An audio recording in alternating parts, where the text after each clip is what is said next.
Hey, just a quick follow-on to the last video. Let me get back to where we were. In the last video, I ran this big pipeline. Oh, not this one, hold on. We don't care about that. This one. And it's going now, 6 hours left. That's all great.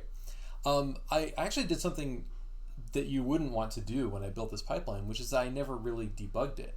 We previewed some outputs, but that's not the same as actually debugging something.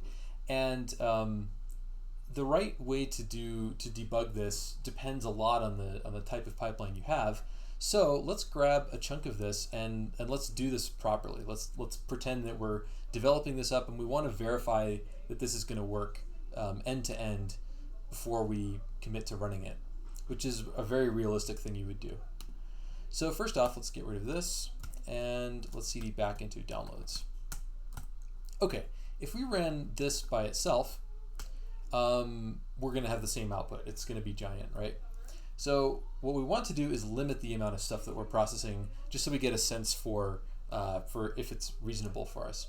And there's a couple places we can do it.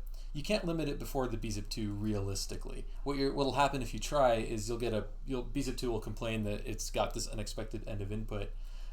It might still work. I mean, the data won't be corrupt. It'll just be truncated at unpredictable points. So you want to do it outside of bzip2.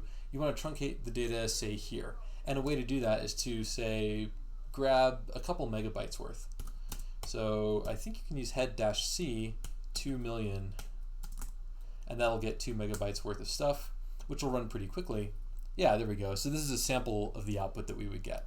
And it looks actually quite reasonable. I'm not going to manually verify that these are accurate word counts. It's hard to see what else they would be. But the only differences that we see here, the only things that are at all suspicious are that we have like different casing, right? Uppercase and lowercase are different from each other.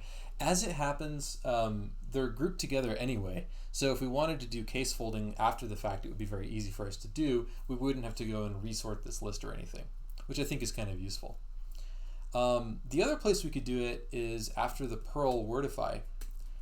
And in that case, we would just say like we want this many words. So we would use head-n.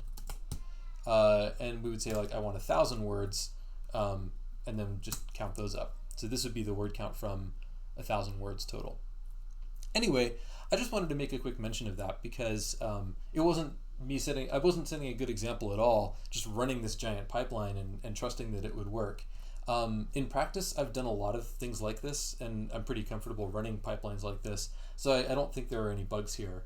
But you should always verify, because this is like 6 hours of compute time. If you're running on EC2 or something, depending on the instance you're using, that could be a lot. That could be many dollars worth of compute.